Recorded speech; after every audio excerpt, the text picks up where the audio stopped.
227 years ago, a bunch of guys got together on the 4th of July and decided, because they didn't have any cherry bombs, they would declare some self-evident truths. Fed up with democracy, are we? I called Louis Berryhill. Told him it wasn't going to work out. You didn't want to fight? I did want to fight. But the country needs a president who's doing their work, and since they put their trust in a guy whose mortality is showing, they deserve a chain of command that's irrefutable. So who is it? Ben Franklin thought the only hope for democracy was if people respected each other enough to compromise. Folks in western Colorado had 4 chances to change their minds about Bob Russell, and they haven't. Bob Russell? Really? He ain't my choice. But hey, we hated the last guy. So let's start the betting process. Want to tell the gang? You do it. I'm done for the day. Actually, Mr. President, you have one more thing.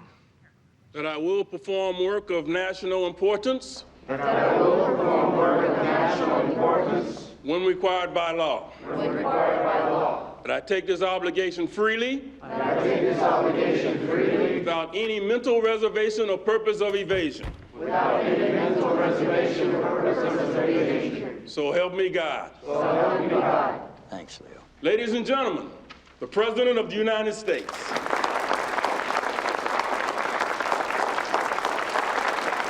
Thank you, Your Honor. Please.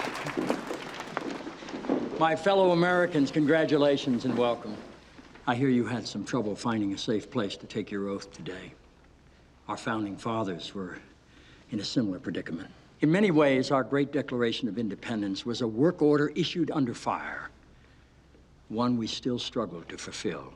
Now, if you'll please stand, place your hand on your hearts and say with me, I pledge allegiance to the flag of the United States of America and to the republic for which it stands, one nation, under God, indivisible, with liberty and justice for all.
First commandment says, honor thy father. No, it doesn't. Toby, it doesn't. listen to... No, if I'm going to make you sit through this preposterous exercise, we're going to get the names of the damn commandments right. Okay, here we go. Honor thy father is the 3rd commandment. Then what's the first commandment? I am the Lord your God. Thou shalt worship no other God before me.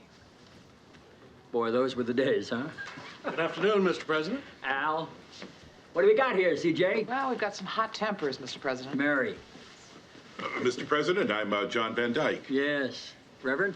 May I ask you a question, sir? Of course. If our children can buy pornography on any street corner for $5, isn't that too high a price to pay for free speech? No. On the other hand, I do think that $5 is too high a price to pay for pornography. Why don't we all sit down? No, let's not, CJ. These people won't be staying that long. May I have some coffee, Mr. Lewis? Al, how many times have I asked you to denounce the practices of a fringe group that calls itself the Lambs of God? Oh, sir, that's not up to me. Crap, it is up to you, Al. You know, my wife, Abby, she never wants me to do anything while I'm upset. Thank you, Mr. Lewis. 28 years ago, I came home from a very bad day at the State House. I tell Abby I'm going out for a drive. I get in the station wagon, put it in reverse, and pull out of the garage full speed. Except I forgot to open the garage door. Abby told me not to drive while I was upset, and she was right. She was right yesterday when she told me not to get on that damn bicycle while I was upset, but I did it anyway. And I guess I was just about as angry as I've ever been in my life. Seems my granddaughter Annie had given an interview in one of those teen magazines, and somewhere between movie stars and makeup tips, she talked about her feelings on a woman's right to choose. Now, Annie, all of 12, has always been precocious, but she's got a good head on her shoulders, and I like it when she uses it, so I couldn't understand it when her mother called me in tears yesterday. I said, Elizabeth, what's wrong? She said, it's Annie. Now, I love my family, and I've read my Bible from cover to cover, so I want you to tell me, from what part of Holy Scripture do you suppose the Lambs of God drew their divine inspiration when they sent my 12-year-old granddaughter a Raggedy Ann doll with a knife stuck through its throat?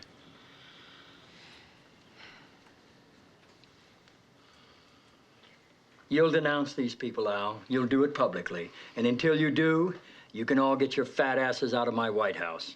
CJ, show these people out. I believe we can find the door. Find it now.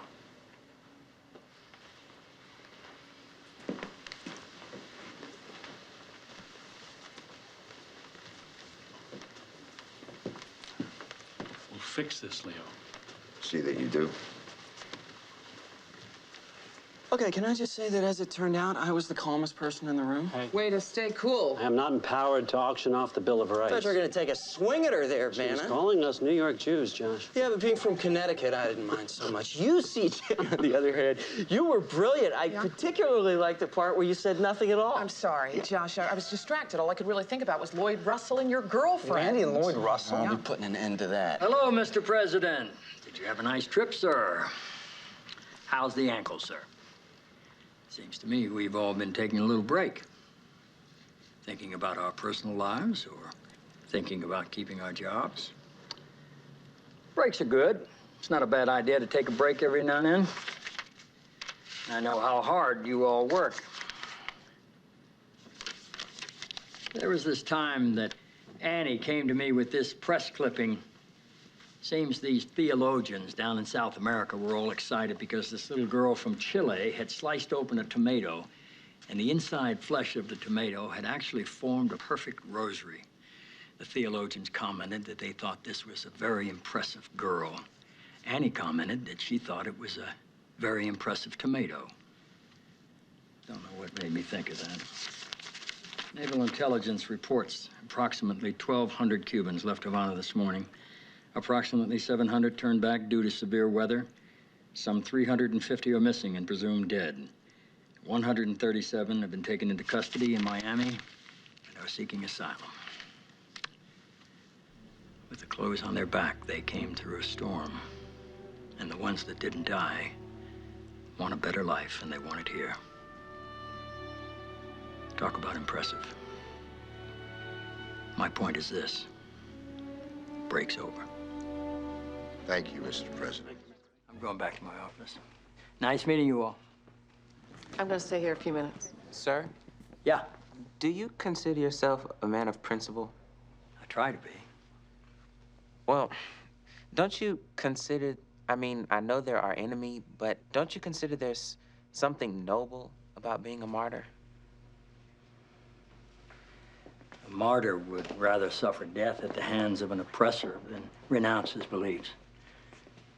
Killing yourself and innocent people to make a point is sick, twisted, brutal, dumbass murder. Let me leave you with this thought before I go searching for the apples that were rightfully mine. We don't need martyrs right now. We need heroes. A hero would die for his country, but he'd much rather live for it. It's good meeting you all. Thank you, Mr. President. Thank you, sir.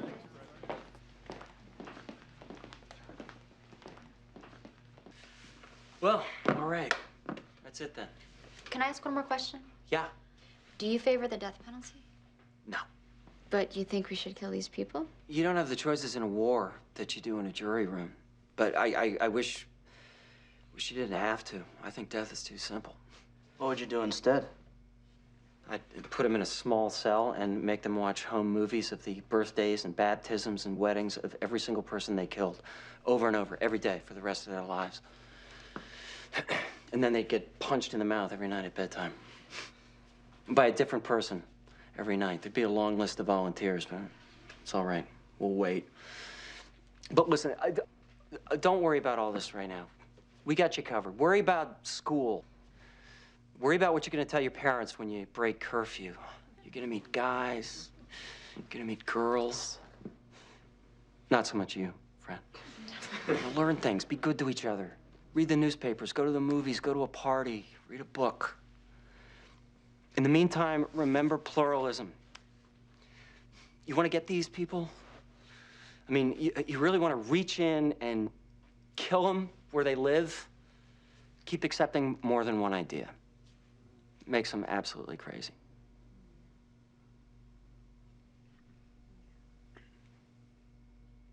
Go.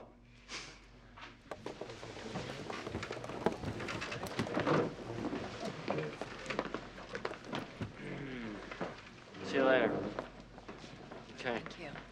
Thank you. Thanks a lot. It was fun. Don't steal anything on the way out. Okay. Bye-bye. Billy, listen.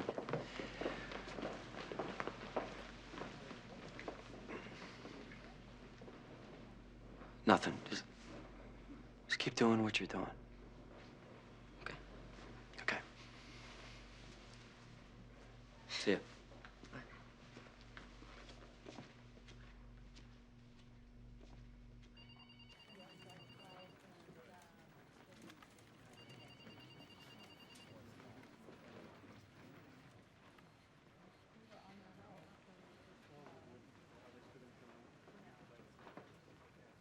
Good evening. That's the price you pay for having the same physical features as criminals. That's what I was going to say. I'm kidding. I'm sorry about that. Also about the crack I made about teaching Muslim women how to drive. I think if you talk to people who know me, they tell you that that was unlike me, you know? We're obviously all under greater than usual amount of, you know. And like you pointed out with the shooting and everything,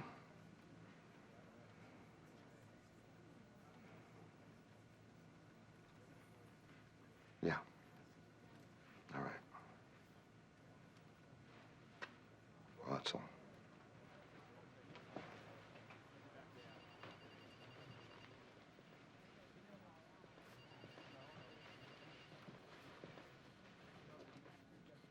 Hey, kid.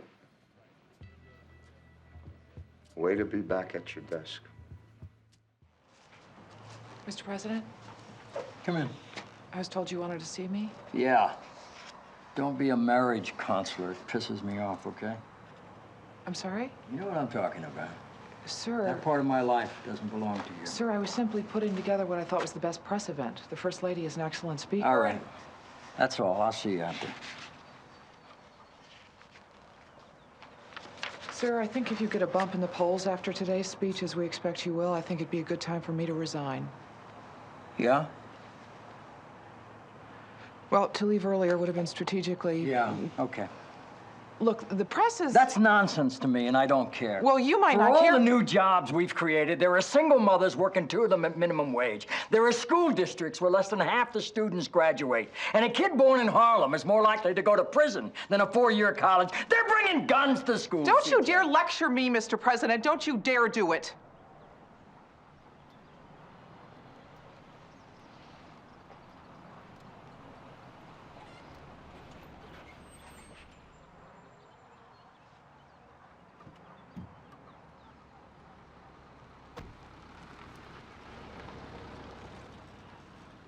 I was never supposed to win. I got in it polling in the single digits. Hoynes had it locked up. I got in it to give some speeches and keep him honest. Then you guys came along, and all of a sudden I got 22% in Iowa, and then South Carolina and Michigan, and then Illinois. It was a mistake benching you for that last press conference. Excuse me, CJ. They need you.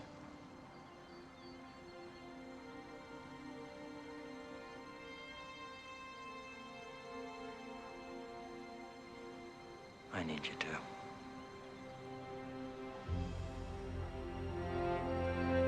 Thank you, Mr. President.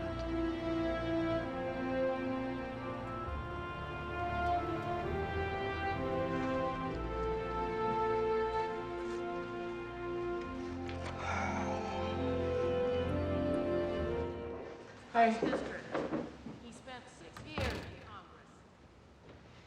If they don't know what the word means... What's the word? Torpor. It means apathy. And dullness. I know what the word means. I'm saying if people don't know what the word means... They can look it up. Good morning, Mr. President. It's not our job to appeal to the lowest common denominator, Doug. It's our job to raise it. If you're going to be the education president, it'd be nice not to hide that you have an education. Bruno, would you mind?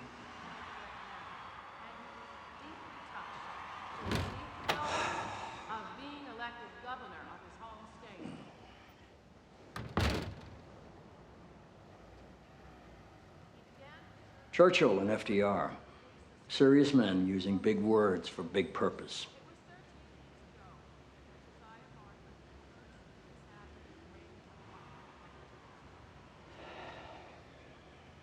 It occurs to me, I never said I'm sorry. I am. For the lawyers, for the press, for the mess, for the fear. Bruno, Doug, Connie, these guys are good. They want to win, so do we. The only thing we want more is to be right. I wonder if you can't do both. There's a new book, and we're gonna write it. You can win if you run a smart, disciplined campaign. If you studiously say nothing, nothing that causes you trouble, nothing that's a gaffe. Nothing that shows you might think the wrong thing. Nothing that shows you think. But it just isn't worthy of us, is it, Toby? No, sir. It isn't worthy of us. It isn't worthy of America. It isn't worthy of a great nation. We're going to write a new book, right here, right now, this very moment today. So, my friends, Sir? it is my pleasure and my great fortune to introduce my husband, our friend, New Hampshire's greatest son, and the President of the United States, Josiah Bartlet. You know what? Break's over.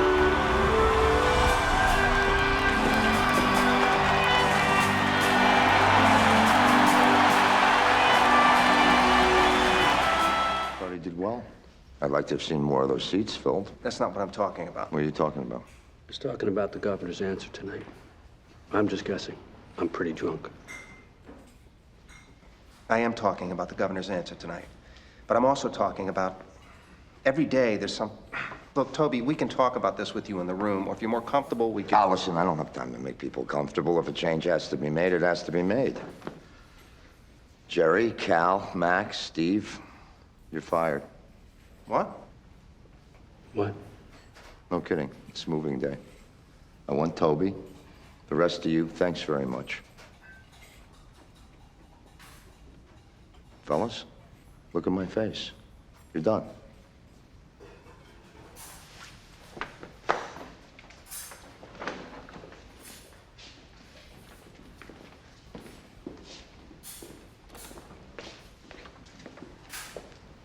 Don't screw up.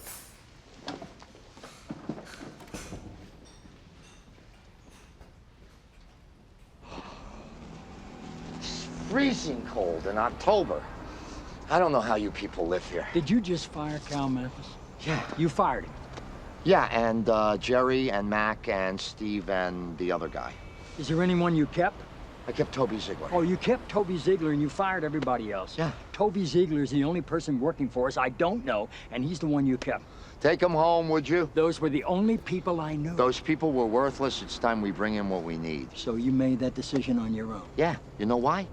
Because you're a crappy politician. I think you'll find I'll be making a lot of decisions on my own, so start getting used to it. You know, I got elected to Congress by this state. This state sent me to Congress 3 times and then elected me governor, all without your help. Don't start. No, seriously, that's a real political accomplishment considering your family founded this state. Hey. Were you even opposed in any of those elections? You got rid of all the people I know. Yeah. Have a good night. Why are you doing this? You're a player. You're bigger in the party than I am. Hoynes would make you national chairman. Leo, tell me this isn't one of the 12 steps. That's what it is. Right after admitting that we're powerless over alcohol and that a higher power can restore us to sanity. That's where you come in. Leo. Because I'm tired of it year after year after year after year, having to choose between the lesser of who cares, of trying to get myself excited about a candidate who can speak in complete sentences, of setting the bar so low, I can hardly look at it. They say a good man can't get elected president. I don't believe that, do you? You think I'm that man? Yes. Doesn't it matter that I'm not as sure? Ah. Act as if ye have faith, and faith shall be given to you. Put another way, fake it till you make it. You did good tonight. Yeah. This is the time of Jed Bartlet, old friend. You're gonna open your mouth and lift houses off the ground. Whole houses. Clear off. How does he not just tell me? Sir. How does he not come to me and say, Jed, this is my grandson, and there are lots more like him, and there are lots more to come. Can you help us out? Because Damn it, he knows we would have gotten it done. Why doesn't he tell me these Because he doesn't want to make political hay out of his grandson, which is commendable. Ah, he's a crank. Good evening, Mr. President. Hey. Hey, Donna, you need something? Donna's the one who started sniffing around it. CJ, that phone message was for real. He's not going to stop till he drops. He might. CJ, let me tell you something. Don't ever, ever underestimate the will of a grandfather. We're madman. We don't give a damn. We got here before you, and they'll be here after. We'll make enemies, we'll break laws, we'll break bones. But you will not mess with the grandchildren. There was quite a bit of sugar in the creme de caramel. Yeah. CJ, if I told you to screw the print deadline, what would you want to do right now? I'd want to see if there was a way I could help him out. Give him some dignity, right? And give him a rest. The guy's going to collapse out there. Yes, sir. Screw the print deadline. Leo? Look, we will talk about the other thing later. I'm just asking how we're going to do this. Excuse me? The chairman's going to gavel him off if he stops talking or sits. Excuse me? What are you doing? I didn't know if I'm supposed to. We usually don't raise our hands. No, it's not the worst idea in the world. The senator's allowed to yield for a question without yielding the floor. What do you mean? He's allowed to yield for a question without yielding the floor. I was in the House. I know nothing about Senate rules. Yes, sir, but Josh does, and he likes to explain things, and, well, I let him. I'm pretty sure it's true, sir. What time is it? Let's wake up a parliamentarian. Yeah, but the problem is the only people who ask questions are senators. We're going to get one of them to walk in there. Charlie! The Senate wants to go home. They want to vote. Yes, sir. I want to call senators. We'll start with our friends. When we're done with those 2, we'll go on to the other 98. Yes, sir. Charlie, Yes, ma'am. start with the grandfathers. Yes, ma'am. There's no damn holiday for us either. We'll be in the dining room. CJ, no kidding. Make this happen. Yes, sir. You called whoever you had a relationship with, and if you didn't get anywhere, they got a call from the president. Do I have your word on that, Sarah? We've been at it 20 minutes. We were coming up with nothing until. Got it? Senator Tom Grissom of Washington State was headed from his office to the chamber. And everybody started flooding into the communications bullpen to see what would happen. Problem being, Of course, that Stackhouse would have to know as much about rules and procedures as Donna had and not think we were trying to screw him. We stared at 14 different television sets while calculating in our heads the time it would take Grissom to walk from his office to the floor, and we were in frozen silence while we listened to the rules of blackjack. Unless you were counting cards. And then it happened. Point of order, Mr. Chairman. Mr. Grissom. Will the senator yield for a question? Come on. Mr. Stackhouse. Come on. Trust me just this once, you grouchy old son of a bitch.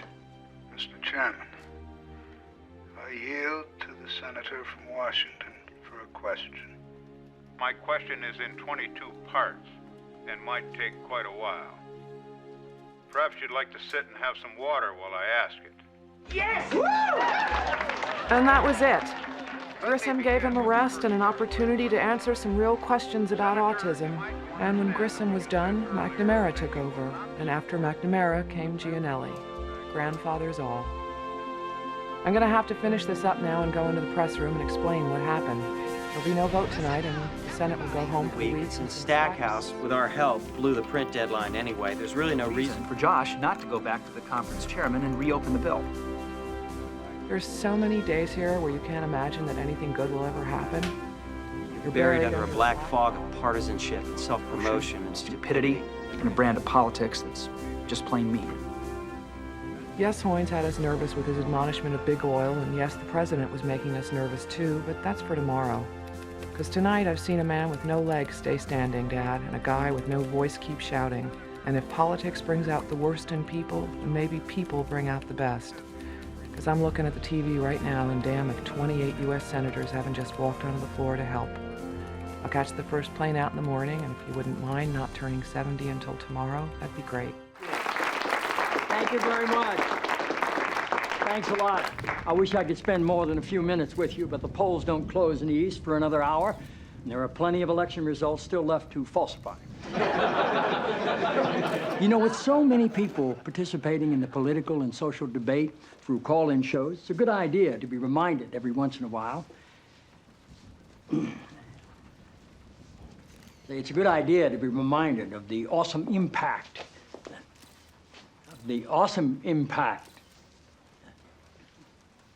I'm sorry. You're Dr. Jenna Jacobs, right?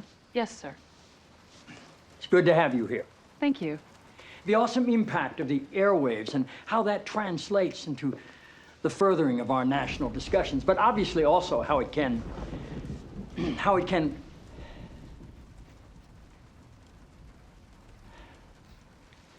Forgive me, Dr. Jacobs.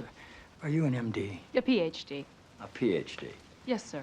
In psychology? No, sir. Theology? No. Social work? I have a PhD in English literature.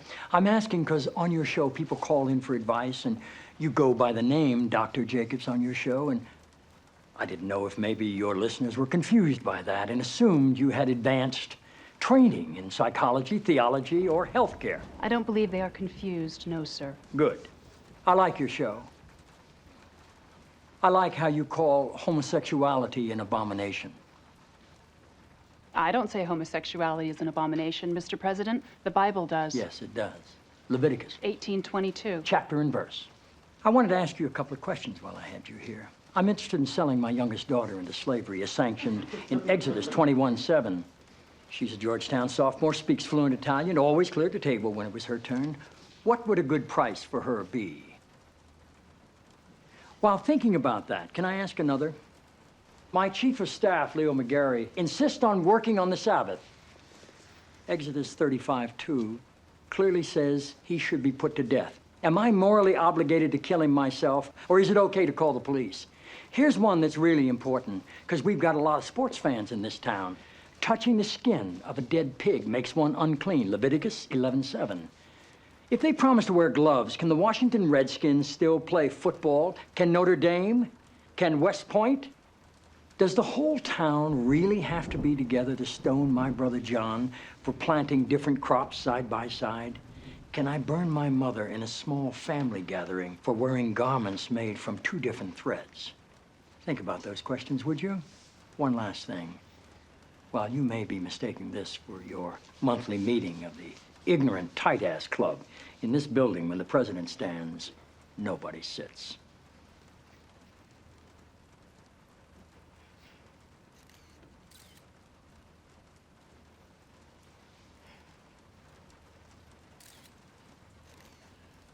Toby.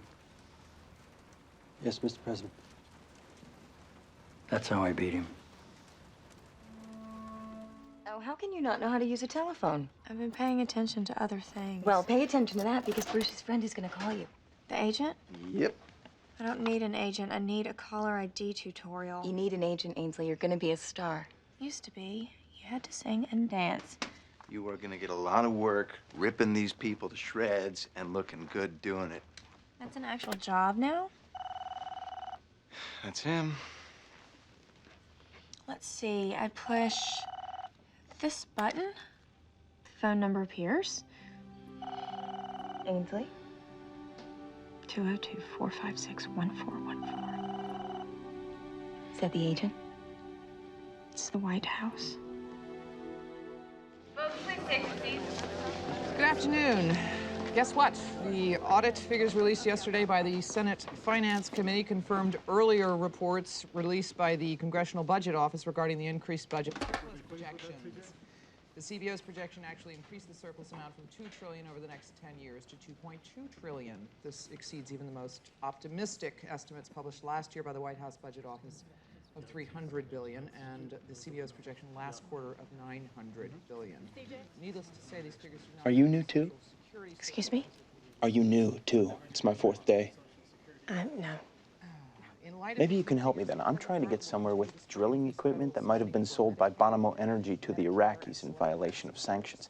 Now, I asked CJ about it, and she said there's a grand jury investigation, and she's not allowed to talk. If you ask me, she was acting a little bit, I don't know. But I hear she hasn't been able to sleep, and maybe that's because She told you there was a grand jury investigation? Yeah. Miss Hayes. Yeah. This way. Responsible under a large portion of the surplus to debt reduction. Excuse me. I was going to see Leo McGarry. He asked me to come back and see him again at the end of the day. I'm Ainsley Hayes. It's good to meet you. I'm not taking the job, CJ. Well, okay. I just wanted to... Okay. CJ, Rule 6E of the Federal Rules of Criminal Procedure says you can be prosecuted for even confirming a grand jury's been impaneled. How did you know? A reporter in your press room who hasn't read the Federal Rules of Criminal Procedure. Well, someone's gonna tell him eventually. Who told you? One of the witnesses who was called. What could happen? 18 months. Medium security. CJ, I'm kidding. You didn't break the law. Attorneys and jurors are under a gag order. Witnesses are free to say whatever they want, and anyone is free to repeat what they've said. You know, I'm not sure that laying low and hoping nobody noticed was the best strategy here. Next time, you should really run it by someone in the counsel's office. Anyway, I should go see Leo. Yeah.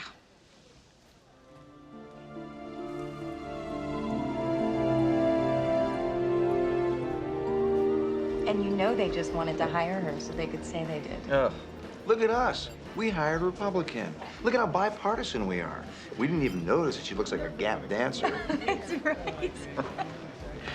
Ainsley, Hey. Bruce was just telling me. I couldn't resist. So they tried to hire you. Tell me about the look on McGarry's face What? when you said no. I, couldn't see him. He had to... He was called into... What's wrong? Nothing. He had to... Something happened. Damn, I wanted you to say it to his face. I wanted to see... I hate these people. Did you meet anyone there who isn't worthless? Don't say that. Did you meet anyone there who has any... I said don't say that. Say they're smug and superior. Say their approach to public policy makes you want to tear your hair out. Say they like high taxes and spending your money. Say they want to take your guns and open your borders, but don't call them worthless. At least don't do it in front of me. The people that I have met have been extraordinarily qualified. Their intent is good. Their commitment is true. They are righteous, and they are patriots. And I'm their lawyer.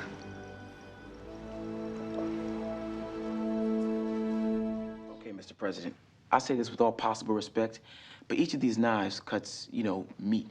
Why is it important? Because it's something we pass on.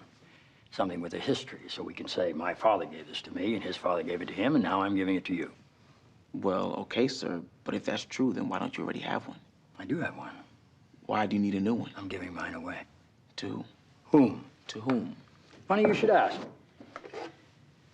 Charlie, my father gave this to me, and his father gave it to him. And now I'm giving it to you.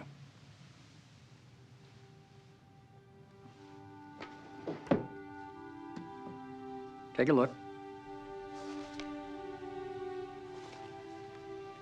The fully tapered bolster allows for sharpening the entire edge of the blade.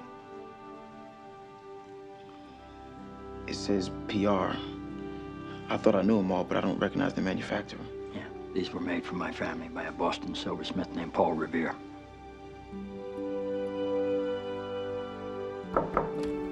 Mr. President? I'm proud of you, Charlie. Thank you, sir. 5 minutes in the Rose Garden. Yeah.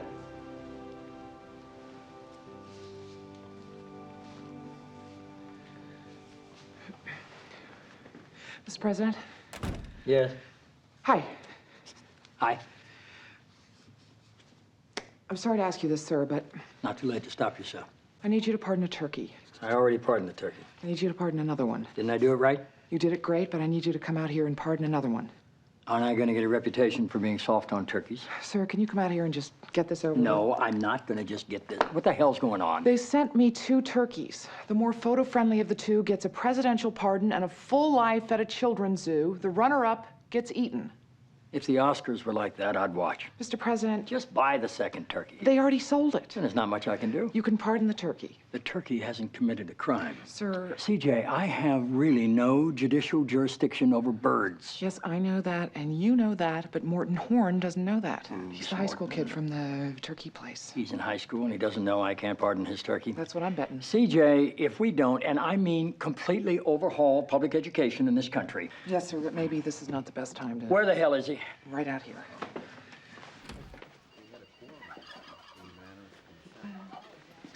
Morton, this is President Bartlet. Hey, Morton. Wow. Well said. Is that the turkey? Yes. Your pardon. Sir? What do you want? Well, you know... By the power vested in me by the Constitution of the United States, I hereby pardon you. Okay. No, it's not okay. Sir? Morton, I can't pardon a turkey. If you think I can pardon a turkey, then you have got to go back to your school and insist that you be better prepared to go out in the world. You can't pardon a turkey? No. I'll tell you what I can do. I'm drafting this turkey into military service. In the meantime, somebody will be drafting a check, which will have my signature on it, so the folks can buy themselves a butterball. Okay. Donna, would you have Morton take Troy back to his pen and remember to support his hindquarters? What's wrong with The you? turkey's hindquarters. I'm still waiting for the thing. Right here? Let's go in. Sir? Give me 2 minutes. I'm going to step out there and begin the singing and lute playing. Whatever. I'm assuming you've heard. By the way, the Latin word for yam is Dioscorea. You've heard. About the Chinese refugees? They escaped. I know. Can you believe it? No, as a matter of fact, neither one of us can believe it, sir. That detention center was being guarded by the 22nd Division of the California National Guard. Now, what does it say about our reserve army? That 83 men, women, and children who haven't eaten in 2 months staged a prison break? Let me read this. Well over 3.5 centuries ago, strengthened by faith and bound by a common desire for liberty, a small band of pilgrims sought out a place in the New World where they could worship according to their own beliefs. Now, therefore, I, Josiah Bartlet, President of the United States, by virtue of the authority and laws vested in me, do hereby proclaim this to be a national day of thanksgiving. I'll see you out there, sir.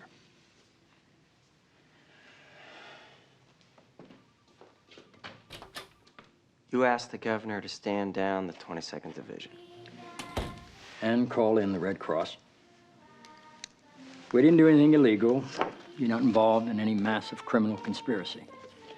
There's no way I was letting them go, and we needed to help China save face. So now they can tell their people that the mighty American military was overpowered by... Yeah.